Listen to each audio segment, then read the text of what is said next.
Hello, reading room. We are here in the classroom. I know I'm having kind of a lazy day. I just made a discovery with somebody's face that's very disturbing to me, and I can't get it off my mind. Like I made a connection with somebody's face. You want to know?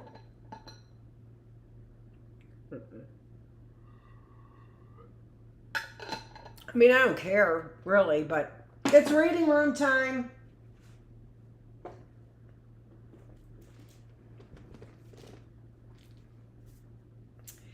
It's not that I'm protecting that person by any stretch of the imagination. I just don't want to give it any more time.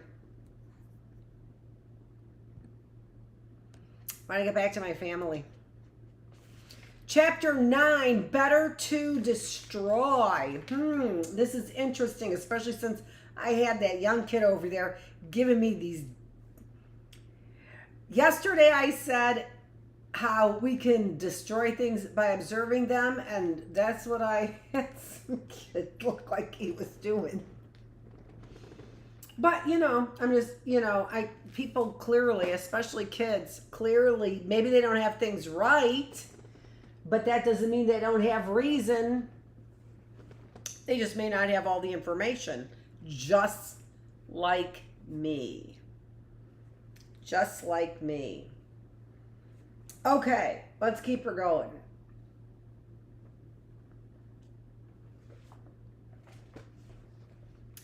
Will was on a roll. His Back to God speech was a hit. William Jennings Bryan thrilled one of the largest audiences which ever assembled in Ford's Opera House yesterday afternoon, and what has been designated by many who heard him as one of the greatest addresses he has ever made, declared the Baltimore Sun in early 1919. But Will didn't stop at just one new speech. He composed an entire suite of speeches to attack Darwinism's influence on children and young adults, and brought them to audiences throughout the country. There was, in his image, William Jennings Bryan was given a hearty welcome Tuesday morning at Nebraska Wesleyan University, where he spoke to a large audience of students, faculty, and friends. The Nebraska State Journal reported in late 1920, the address was intended to explode the Darwinian theory of descent of man. There was the menace of Darwinisms.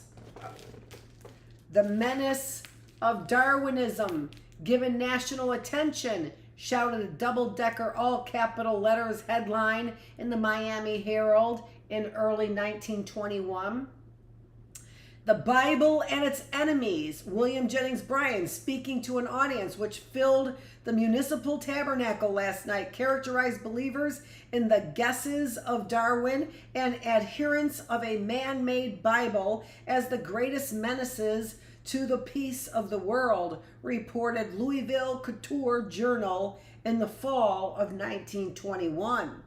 Will's speeches were long, passionate, entertaining, mesmerizing, and studded with nonsense. How can teachers tell students that they came from monkeys and not expect them to act like monkeys? He asked.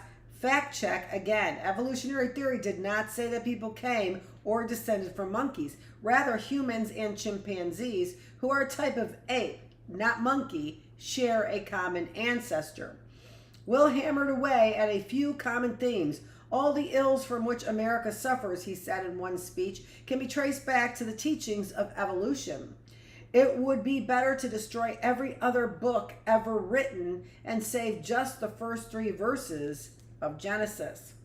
Will did not merely assert the superiority of biblical teachings over scientific learning. He went further, insisted that the theory of evolution wasn't even really science. There is not a single fact in the universe, he claimed, that can be cited to prove that man is descended from the lower animals. Darwin does not use facts. He uses conclusions drawn from similarities. He builds upon presumptions, probabilities, and inferences. That's the way we think. With this, Will was objecting to the modern scientific method that had come into existence by the 20th century. Science takes evidence in the natural world and formulates explanations, also called hypotheses or theories, as to what that evidence means. A hypothesis is tested repeatedly. Maybe, maybe not. It is challenged. It is revised in light of new evidence and discoveries. Yeah, probably not. A hypothesis predicts occurrences in nature. It is not a causal guess. The theory of evolution was and is a strong example of scientific hypothesis supported by profound evidence and not contradicted by credible proofs. What you've got is the Cambrian timetable. That's all you got. That's the only hard evidence, scientific evidence you have. From my knowledge, and I've had a lot of understanding, reading, studying, all kinds of stuff going on with this. The word hypothesis is a synonym used by scientists for the word guess. It is more so, but Will rejected all of this. The word hypothesis is a synonym used by scientists for the word guess. It is more dignified in sound and more imposing to the sight. But it has the same meaning as the old-fashioned, everyday word, guess. If Darwin had described his doctrine as a guess, instead of calling it a hypothesis, it would not have lived a year. That's possible. But it's an educated guess, and that's the difference. As always, Will laced his speeches with entertaining turns of phrase. It is better to trust in the Rock of Ages, he declared, than to know the age of the rocks. And it is far better for one to know that he is close to the Heavenly Father than to know how far the stars in the heavens are apart.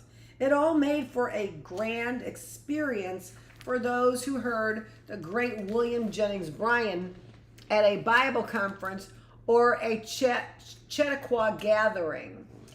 And the many others who couldn't witness live performances could read The Menace of Darwinism in booklet form for 5 cents a copy. Will's campaign against evolution was as spirited and intense as any of his campaigns for political office. And more to the point, his campaign quickly became political. Will was not content merely to alert the nation to the perils of the most dangerous idea.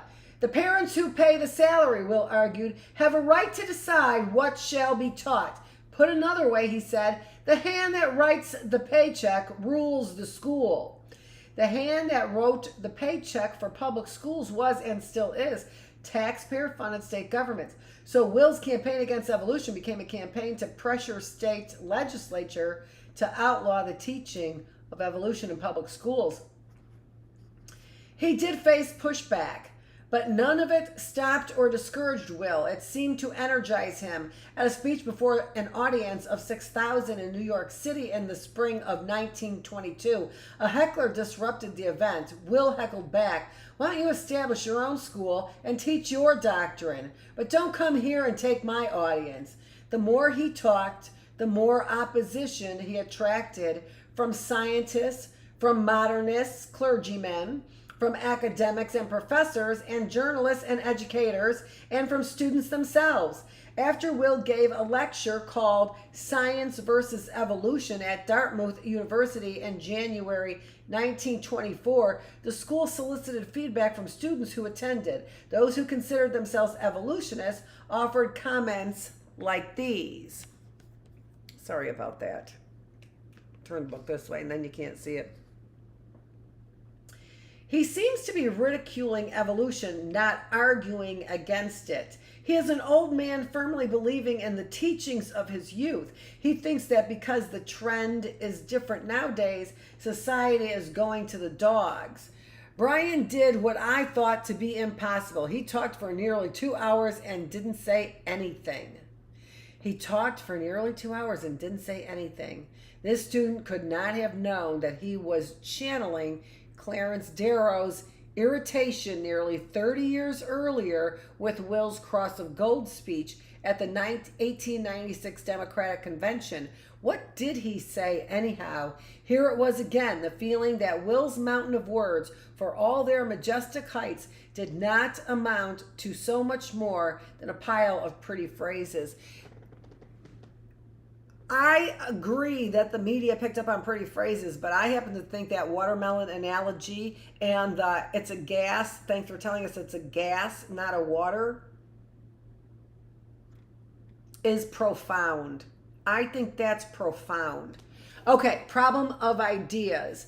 The wisdom of the ostrich speaks in Will Jennings Bryan's proposal to combat evolution by placing it under ban of law. Does the commoner expect rational humans to imitate that bird and imagine themselves immune from science theory and discoveries merely by sinking their heads in the sands of ignorance? If evolution is not true, and if the commoner desires its falsity to be shown up, the best method would be its exposition to the end that reasonable minds may catch its weak points. Restrictive legislation would accomplish nothing except to stimulate desire to learn what is devised to suppress. If false evolution will die, if false evolution will die, if true, it cannot be suppressed by law. Does Colonel Bryan mean to apply prohibition to ideas? Do you want to teach in school you teach it for debates? No doubt about it, this has started a debate. But you got to be careful, especially with the perversions of social Darwinism. Clarence has been following Will's campaign against evolution ever since the Prince of Peace lecture. He tried to engage Will in debate. Darrow asked W.J. Bryan to answer these, announced a Chicago Daily Tribune headline atop a list of 55 questions on its front page on July 4th, 1923. Some were about science and some about theology, some seemingly designed just to poke fun. Did God curse the serpent for tempting Eve and decree that thereafter he should go on his belly? Clarence asked. How did he travel before that time? Will did not respond. Why should he? Millions of people loved his lectures and pamphlets. Legislators introduced proposals to ban the teaching of evolution in Kentucky, North Carolina, Oklahoma, and Florida. They didn't succeed, but the ball was rolling. It was rolling toward Dayton, Tennessee. It was rolling by pure coincidence to the giggling boy in the audience at that high school graduation in Salem, Illinois, in 1919. Do you remember who that was? John Scopes. Chapter 9. What are mothers to do?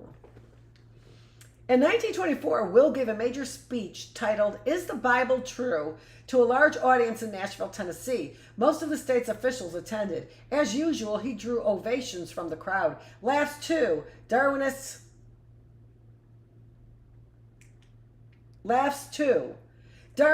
don't even allow man to descend from a good American monkey, he said, but rather from some ape over in Africa. The audience ate it up.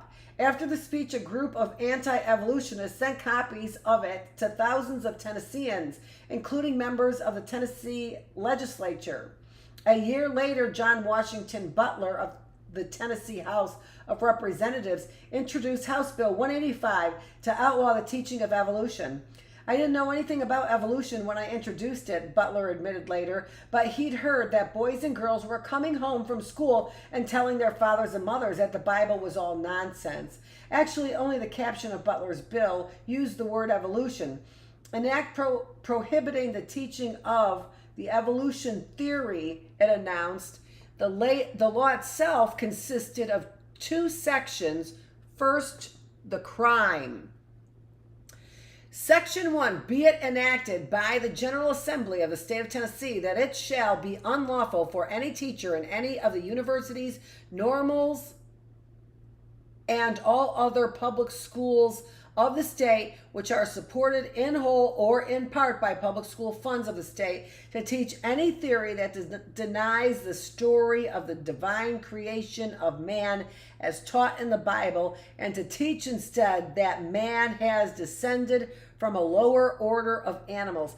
Now, see, that really seems a little ridiculous. Can we not just have a debate? Is this always that we have to go from one extreme to the other? Shut up about God. Shut up about evolution. Shut up about God. Shut up about evolution. A normal school was one specifically for training teachers. This was not the clearest piece of writing. It didn't say that it was unlawful to teach evolution or evolutionary theory, even though that was the whole point. Rather, the law forbade instruction that denied the biblical story of creation. It also separately went after teaching human evolution without mentioning evolution by forbidding instruction that humans came from a lower order of animals. Here, the picture, it says, in June 1925, the Baltimore Sun cartoonist took a dim view of the Tennessee anti-evolution law. So what does it say there? Let's get out our crystal magnifying glass.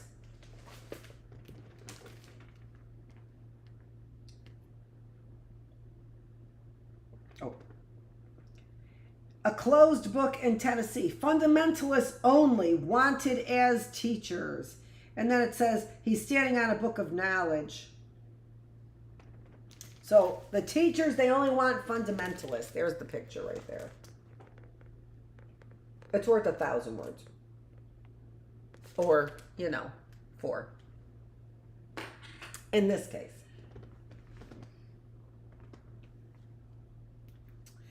What if a teacher channeled Charles Darwin's old friend, Professor Asa Gray, and taught that humanity's descent from a lower order of animals was part of God's work? Would that be a crime? The law didn't say. What if a teacher shared the theory of human evolution but didn't suggest that it denied the creation story? Would that be criminal? The law didn't say. Also, how are teachers to deal with the fact that the Bible contains 2 different stories of human creation? There is one in the first chapter of Genesis. There's another in the second chapter of Genesis. Chapter 1 has God creating male and female humans seemingly at the same time on the 6th day. Chapter 2 has God creating a male human first, settling the man in the Garden of Eden, and then deciding to make the counterpart for him, a female formed out of the man's own body. These are not the same stories at all. Once again, the law didn't say. The Butler Act also didn't say that it was against the law to deny the story of the divine creation of dogs or cats or cows or any other creatures, or of plants, the world's most abundant life forms, by biomass, although they too are included in the biblical accounts. Only man had to be kept under the protective umbrella of the story, or a story, of divine creation. That was the crime. Next, the punishment.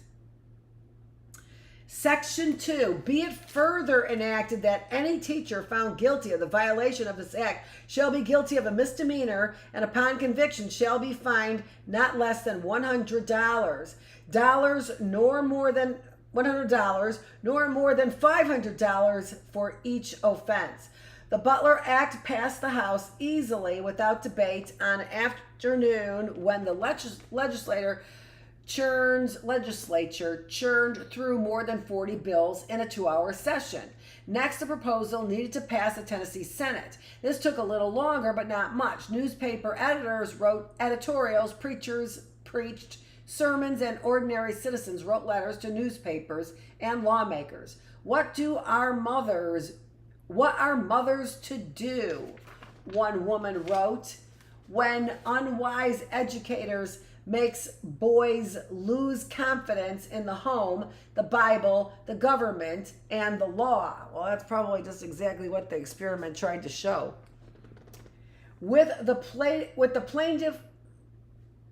that plaintive cry in their ear, an overwhelming majority of the Senate passed the Butler Act.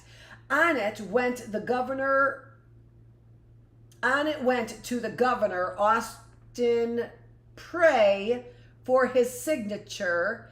He heard from supporters and opponents, including leading academics in his state. The president of Fisk University, the most prestigious black educational institution in Tennessee, urged the governor not to sign the law. The governor did not hear from the president of the University of Tennessee, the state's major white public institution of higher education.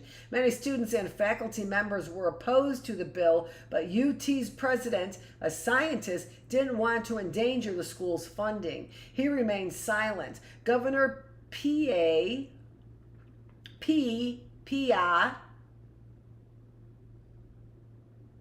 no ah. Pia. No ah. Kind of funny. Signed the Butler Act into law on March 21st, 1925. He didn't think he was doing anything of much significance. I can find nothing of consequence in the books now being taught in our schools with which this bill will interfere in the slightest manner, he wrote. Therefore, it will not put our teachers in any jeopardy. Probably the law will never be applied. Nobody believes that it is going to be an active statute. Then why sign it? Nothing of consequence in the books now being taught? The governor must not have looked very hard. What about Hunter's A Civic Biology, the textbook that Tennessee's public school teachers were instructed to use in biology class? Probably the law will never be applied. The governor's crystal ball was cloudy that day. Hey, I picked up, this wasn't cloudy, the picture was cloudy. I picked up my crystal magnifying glass. Again, Where Sunshine Reaches Darkness by Halloway. Science, research, development, progress, intelligence is all coming down from the sunshine. Down to the states in the north of the Mason-Dixon line, and all no sunshine at all in the south, except for the reality is exactly the opposite. Interesting, isn't that?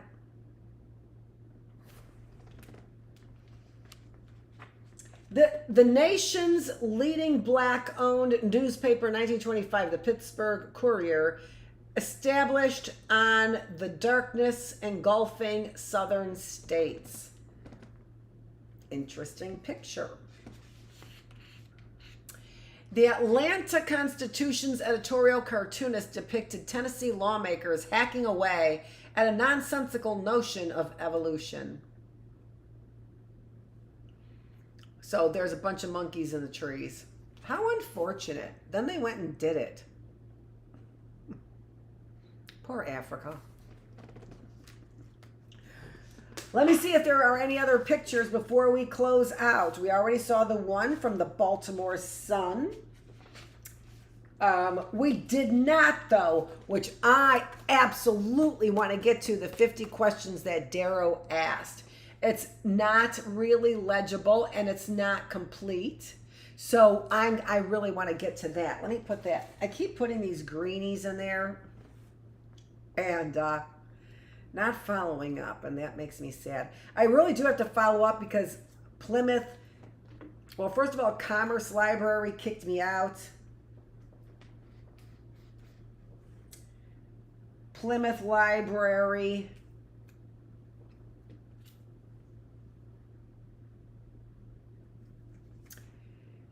is renewing these books, and but they can't necessarily renew it. So here was this was in 1923. The edition of Washington Post took William Jennings Bryan to task for suggesting that laws ban the teaching of evolution.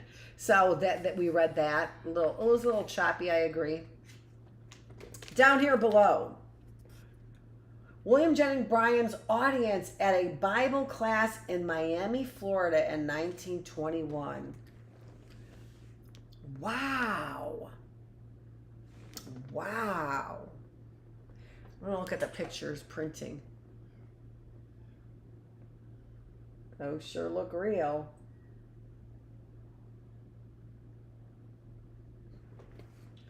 All right, and then that's it. So we are going to be, then we read chapter 9, Better to Destroy, and chapter 10, What Are Mothers to Do? In our book, A Dangerous Idea. That seemed to go by, those seem like short chapters, didn't they? Chapter 11, The Road to Dayton. This is Dr. Annette Feravich. We will be back here with our, I put my little bookmark. Look at what I found. I know this story really does highlight these kinds of character traits. What kind of character do you have? I said I like William Jennings Bryan. I like him. I like, you can't use a scientific measure to see God, but you can certainly see the effects of God, and that's really all we're talking about. And these are some of the effects of being a godly person, having a godly life.